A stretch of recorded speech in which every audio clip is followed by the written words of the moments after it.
December மாதம் 25ஆம் தேதி புதன்கிழமை கிறிஸ்து பிறப்பினுடைய விழா. உங்கள் அனைவருக்கும் ஆண்டவருடைய பரிசுத்த நாமத்தில் உங்களை வாழ்த்துகிறோம். அவருடைய பிறப்பு நம்முடைய உள்ளங்களிலும் பிறந்து நம்முடைய உள்ளங்களிலும் சமாதானத்தை கொண்டு வர நற்செய்திக்கு நாம் செல்வோம். லூக்கா 2வது அதிகாரம் 1-14 வசனங்கள். அக்காலத்தில் அகஸ்து சீசர் தம் பேரரசராக முழு மக்கள் தொகை கணக்கிடுமாறு கட்டளையை பிறப்பித்தார். அதன்படி சீரியா நாட்டு கிரேனேயு என்பவர் ஆளுநராக இருந்தபோது முதன்முறையாக மக்கள் தொகை கணக்கிடப்பட்டது. தம் பெயரை பதிவு செய்ய அனைவரும் அவரவர் ஊருக்கு சென்றனர். தாவீதின் வடிவரவரான யோசேப்பும் தமக்கு மன ஒப்பந்தமான மரியாவும் பெயரை பதிவு செய்ய கலிலேய நாசரேத்து ஊரிலிருந்து யூதேயாவில் பெத்லெகேம் என்ற தாவீதின் ஊருக்கு சென்றார். மரியா கருவுற்றிருந்தார். அவர் அங்கிருந்த போது மரியாவுக்கு பேறுகாலம் வந்தது. அவர் தம் தலைமை மகனை பெற்றெடுத்தார். விடுதியில் அவருக்கு இடம் கிடைக்கவில்லை. எனவே பிள்ளையை துணிகளில் பொதித்து தீவன தொட்டியில் அவர் கிடத்தினார். அப்போது அப்பகுதியில் உள்ள வயல்வெளியில் இடையர்கள் தங்கி இரவெல்லாம் தங்கள் கிடையை காவல் காத்துக் கொண்டிருந்தார். திடீரென ஆண்டவருடைய தூதர் அவர்கள் முன் வந்து நின்றபோது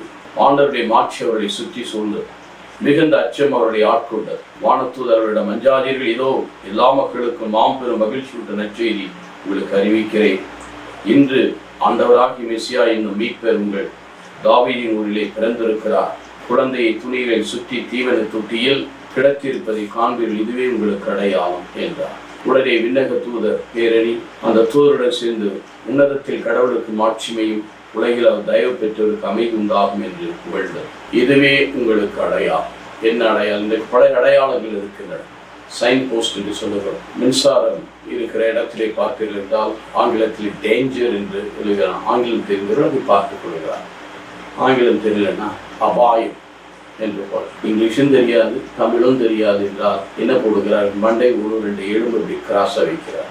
அந்த படத்தை பார்த்து அந்த அடையாளத்தை பார்த்து இது டேஞ்சர், அதை தொட்டா அங்கிட்ட போனால் இந்த மின்சாரம் நம்மை கொன்றுவிடும் என்று அந்த அடையாளம் இருக்கு. இதை நான் ஊருக்கு செல்லுகிற வழியை பார்க்கும்போது அந்த பெயர் போடப்படுகிறது.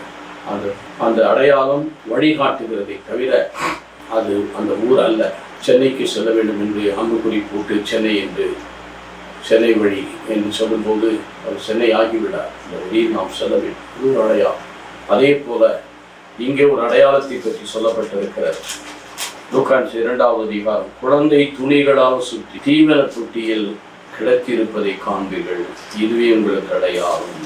இந்த வானதூதர் அந்த இடையர்களுக்கு சொன்ன அடையாளம் என்னவென்றால், இதோ தாவீதின் உங்களுக்காக மீட்பர் பிறந்திருக்கிற அவர் துணிகளால் சுற்றி, இதோ கடவுளை குமாரன் கடவுளானவர் துணிகளால் சுற்றப்பட்டிருக்கிறார் என்றால் ஒரு ஆவியானதை வார்த்தை மனுவுருவான நம்மிடையே குறிக்கும். துணிகளால் சுற்றப்பட்டிருப்பது என்பது எதை குறிக்கிறது என்றால் மனித தன்மை அவர் ஏற்றுக்கொண்டார். தெய்வீக தன்மை. பிலிப்பியர் 2:7-6 சொல்லப்பட்டிருக்கு. He did not find equality with God. அதை ஒன்றாக பற்றியிருக்க ஒன்றாக கருதுகளை தன்னையை விரும்பிப்படுத்தி அடிமையின் தன்மை போன்று சிறுமி சாவை ஏற்கும் அளவு மனித தன்மையிலும் அடிமையின் தன்மையிலும் சாவை ஏற்கிற அளவு கீழ்ப்படிந்துள்ளவராய் மாறினார். பிலிப்பியர் 2:6 பார்க்கிறோம்.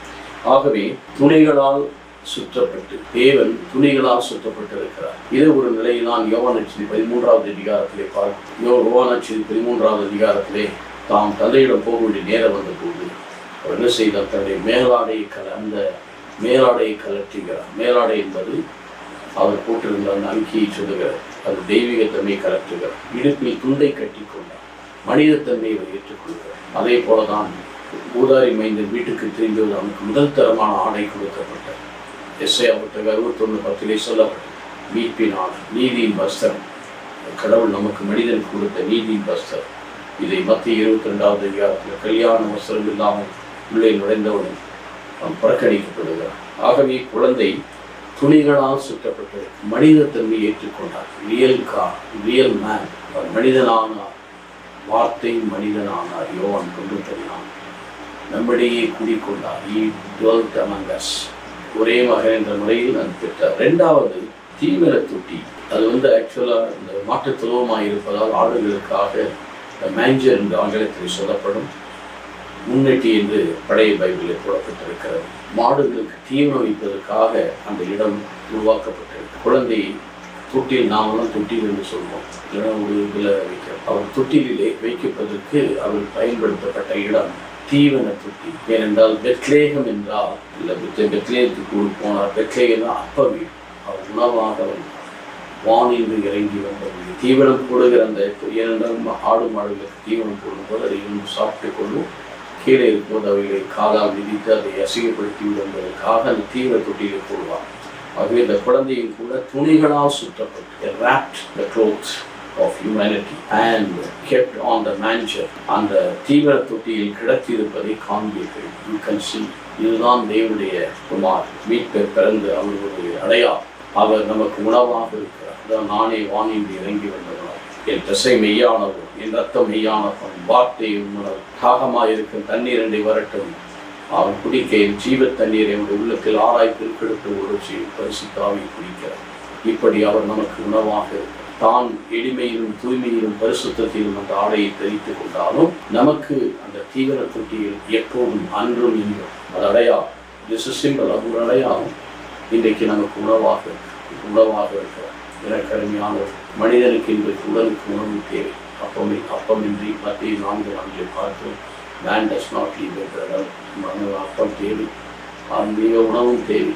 ஆண்டவரே நமக்கு உணவாயிருந்து நம்முடைய பசித்தாகத்தை இருந்து தவித்து நமக்கு எல்லாவற்றையும் நிறைவு செய்ய அவரை உண்டு, அவருக்குள் நாம் நிறைவு செய்ய இந்த அற்புதமான நாளில் நமக்காக மனித தன்மை ஏற்ற ஆண்டவர் உணவாக அப்பமாக நிறைவாக இருந்து நம் வாழ்வை நிறைவு செய்ய ஒப்புக் கொடுப்போமா? நீங்கள் நல்ல ஆண்டவர், இந்த கிறிஸ்துமஸ் பெருவிழாவில் நீர் எங்களுக்காக மனுவு எடுத்து எங்களுக்காக தன்னை தாழ்த்தியின்படினாலே மனிதனுக்கு ஏற்ற உணவாக, தெய்வீக உணவாக, வானத்தோடு உண்ட உணவை மன்னாவை உண்டாக, ஆனால் மடிந்து போனார், தன்னையே உணவாக நமக்கு கொடுத்து எங்களுக்கு உணவாக இது நல்ல மெய்ப்பனாக எங்களை காத்து வருகிறேன்.